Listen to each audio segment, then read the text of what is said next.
राहुल जी हमारे मित्र हैं। उनको विरोधी पक्ष के पद पर बैठने का मौका मिला, इसलिए मैं उनको बधाई देता हूं। लोकतंत्र में होता रहता है, जो लोग चाहते हैं उनकी सत्ता आती है। आपकी सत्ता बहुत साल तक रही। जब आपकी सत्ता थी तब मैं आपके साथ था। अभी 2014 में मैंने हवा का रुख देखा और मैं अभी मोदी जी के साथ हूं। म्हणजे ही भन्नाट राजकीय कॉमेडी कोण करू शकतं हे तुम्हाला काय वेगळं सांगायला नको। 6 वर्षांपूर्वी या भाषणानं संसदेत एकच हशा पिकवलेला पाहायला मिळाला। यामागे कोण होतं तर रिपब्लिकन पार्टी ऑफ इंडियाचे सर्वेसर्वा रामदास आठवले।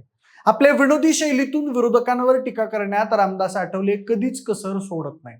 त्यांच्या बाबतीत अजून एक सगळ्यात महत्त्वाची गोष्ट सांगायची झाली तर निवडणुका कशाही पार पडल्या किंवा त्यांना कितीही कमी मतं मिळाली तरी देखील राज्यसभेच्या उमेदवारांच्या यादीत रामदास आठवले यांचं नाव हमखास असतंच। शिवाय त्यांच्याकडे कंपल्सरी एक मंत्रिपद दिलं जातं। आता देखील 2026च्या राज्यसभेच्या 37 जागांसाठी निवडणूक आयोगाकडून निवडणुकीची घोषणा करण्यात आली आहे। या 37 पैकी 7 जागा या महाराष्ट्रातल्या असणार आहेत। त्यामुळे या जागांवर कुणाला संधी मिळणार याकडे सगळ्यांचंच लक्ष लागलंय।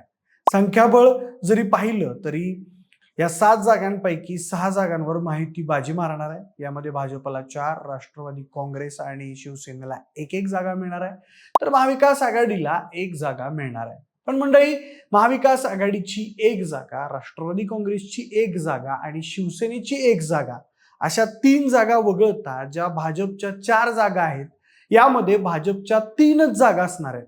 4थी जागा सहयोगी पक्ष म्हणून रामदास आठवले यांना दिली जाणार आहे। रामदास आठवले यांची राज्यसभेतली टर्म संपत आहे, मात्र 2026 मध्ये रामदास आठवले यांना मित्रपक्ष म्हणून भाजपच्या कोट्यातून संधी दिली जाणार असल्याचं सांगितलं जात आहे। म्हणूनच तुम्हालाही प्रश्न पडला असेल की प्रत्येक वेळी रामदास आठवले यांना राज्यसभेवर संधी का दिली जाते आणि त्यांच्याकडे हमखास एखाद मंत्रिपद का असतं, यामागे सत्ताधाऱ्यांची काय खेळी असते, रामदास आठवले यांना डावलून सत्ताधाऱ्यांना कसं महागात पडू शकतं, हे सगळं जाणून घेऊयात या व्हिडिओच्या माध्यमातून।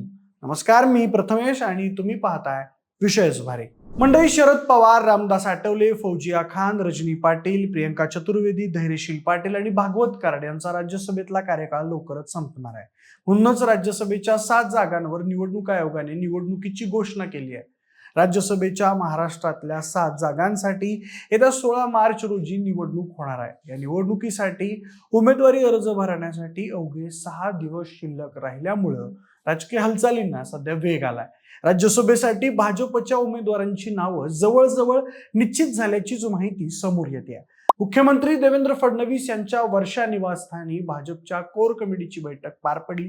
या बैठकीला मुख्यमंत्री देवेंद्र फडणवीस, भाजप प्रदेशाध्यक्ष रवींद्र चव्हाण यांच्यासह 12 प्रमुख नेत्यांची उपस्थिती होती। यावेळी रामदास आठवले यांच्यासह अनेक नेत्यांची नावं फायनल करण्यात आली आहेत। सोबतच ही नावं दिल्लीला देखील पाठवली आहेत। राज्यसभेसाठी विनोद तावडे, रामदास आठवले, रावसाहेब दानवे, प्रीतम मुंडे, विजया रहाटकर, धैर्यशील पाटील आणि भागवत कराड यांच्यासह अजून काही नावांची चर्चा होते। 28 फेब्रुवारी पर्यंत राज्यसभेची नावं जी आहेत ती आता जाहीर केली जाणार आहेत। रामदास आठवले यांची देखील टर्म संपत आहे, त्यामुळे रामदास आठवले यांना सहयोगी पक्ष म्हणून भाजपच्या कोट्यातून संधी दिली जाणार असल्याचं सांगितलं जात आहे। पण मंडळी, प्रत्येकच निवडणुकीनंतर रामदास आठवले यांच्याकडे मंत्रिपद असतं आणि राज्यसभेतही त्यांची जागा ही फिक्स असते।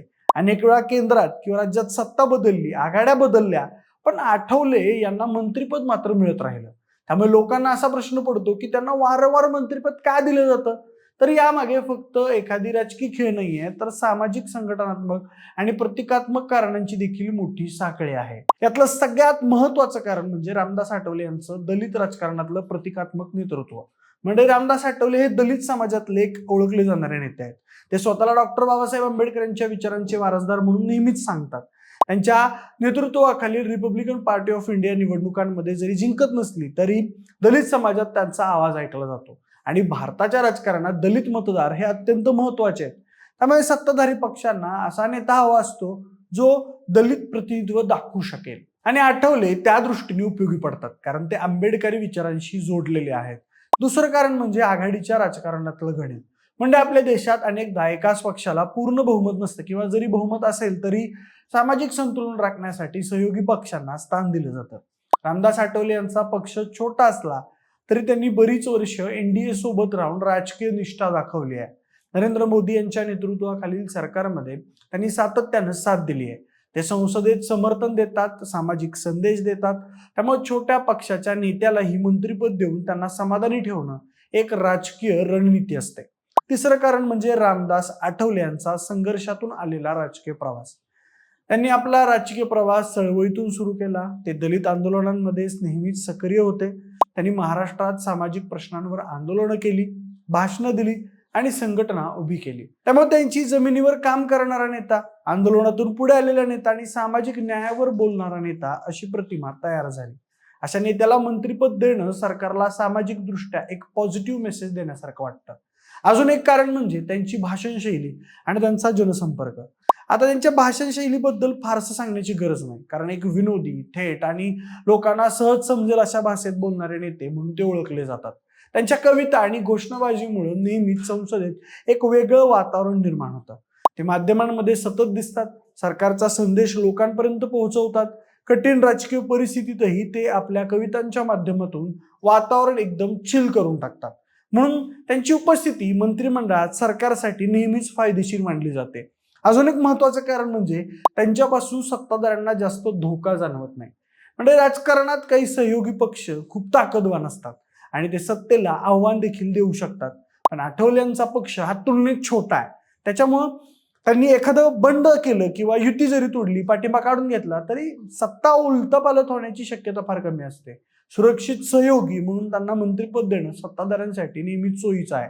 त्याचबरोबर राजकारणात आपण आतापर्यंत पाहिलंय की प्रत्येक ठिकाणी निष्ठा हा एक महत्वाचा मुद्दा नेहमीच समोर येतो. अनेक नेते पक्ष बदलतात, आघाड्या बदलतात, पण आठवले यांनी बराच काळ एकाच आघाडीला साथ दिली. त्याच्यातून त्यांनी अनेकांचा विश्वास देखील जिंकला आणि ते सार्वजनिक टीका पण कमी करतात. सोबतच एक विश्वासू नेते वाटतात. एकूणच काय तर रामदास आठवले यांना वारंवार मंत्रिपद मिळण्यामागे एकच कारण नाहीये.